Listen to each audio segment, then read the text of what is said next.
wato malam Sani hasadar ta motsa kenan, ka ce ta motsa maka, ta motsa ma. Tun jiya nake kallo sai bidiyoyi kake ta yi akan Adam A Zango. Wato jama'a zan yi magana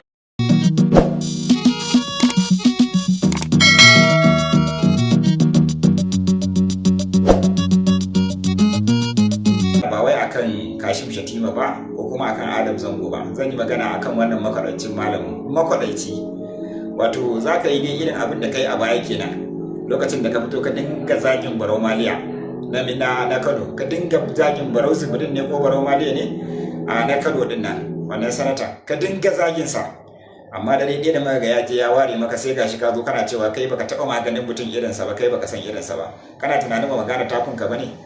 Saboda Adam A Zango ya je Kashim Shatima ba shi ya nemi, kuma bai ma san da Kashim zai bashi kyauta ba, bai ma sani ba. Kaga dai bana yin Kashim, amma haka ya kira shi ya bashi wannan motar ta miliyan 100. Amma hasadan ka da bakin cikin ka ta tashi, har ka zo kana cewa waɗanda aka tallata wa APC din ma, malaman da suka tallata musulun wai ba uban da aka ba su. Ka ji tsoron Allah mana.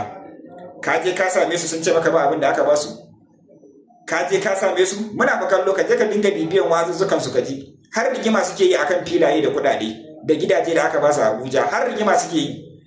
Kai bari ka ji, duk irin yanda Buhari ya ba wa annan malaman kuɗi lokacin kamfen ba, Tinubu sai da ya linka musu. Idan baka manta ba, bari mu tuna maka. Ka manta lokacin da malamai suka je masa akan tsadar rayuwa, me yace musu? Ce musu yayin mulkin nan siya nayi, kuɗi na baku, kuka tallatar da ni, saboda haka mulkin Najeriya ba zaɓa ta aka yi ba, siya nayi, saboda ku tashi ku fita ku bar min gabana. Haka suka fita a bila suka dawo, har yanzu ba su ce wa 'yan Najeriya ga abin da aka gaya musu a wannan gurin ba.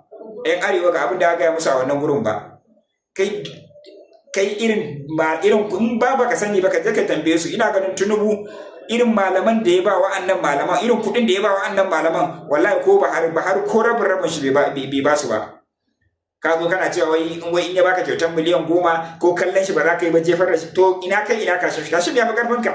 Ai kai mun riga mun gane ku muka ɗauta ne. Ai Kashim kana yi ne kawai dan ya ji ya kira ka, kuma wallahi ba zai kira ka ba. Kaga dai bana yin sa, kai ma kuma bana, kawai dai saboda zunzurutun na ga hasarar ta motsa ne, ka rasa yanda za ka yi, dole sai ka yi magana tana cinka, ko kuma kana so ka samu hanya kai ma a kira ka. To wallahi Kashim ko kallon ka ba zai yi ba, bai ma san kana yi ba. Kashim ba irin Barau Maliya bane ko kuma Barau Jibrin da zaka dinga sashi a gaba kai ta zaki, karshe zai baka naira 15 ka fito media ka dinga cewa ai mutumin kirki ne. Matsala na da ku kenan. Shi yasa idan muka fito muku muka ce muku ku ba malamai bane, yan kasuwa ne, sai ku ce ƙarya ne. Muna ce muku ku ba malamai bane, ku yan kasuwa ne, sai ku ce ƙarya ne. Ka je ka bi sauran manyan malaman naka, su ne ba su ware maka ba. Amma an ba su abin da ya linka na Adam A Zango. Ya linka na Adam A Zango. Wallahi da Kashim zai fito ya faɗi irin abubuwan da ya ba su, wallahi azan sai ka ce Adam A Zango kamar a cikin ƙasa ne a ɗauki kwayar ƙasa ɗaya a bashi. In baka sani ba ma ka sani, tunda har gobe su malaman da ake tallatawa kaga sun fito suna faɗan laifin gwamnatin. Su malaman da kake cewa ba a ba su komai ba kaga sun fito suna faɗan laifin gwamnatin. Ka'ida ne in har na san nama aiki, idan har baka ware min ba, dole sai na fito na nuna jama'a cewa ba a yin ka, sai na fito na gaggaya mutane, kai sai na fito na zage ka ma.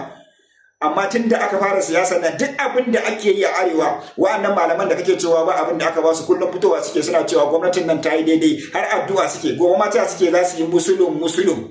In baka sani ba ka je ka tambaye su, ka ce ne ma kake yi. Kashim ya daga ma kafa ya zo ya same ka, kai ma a ware maka. Amma Kashim ya fi karfin ka wallahi, ka gama ihun ka gama komin ka, wallahi ya fi karfin ka. Kuma Zangon ma ya fi karfin ka.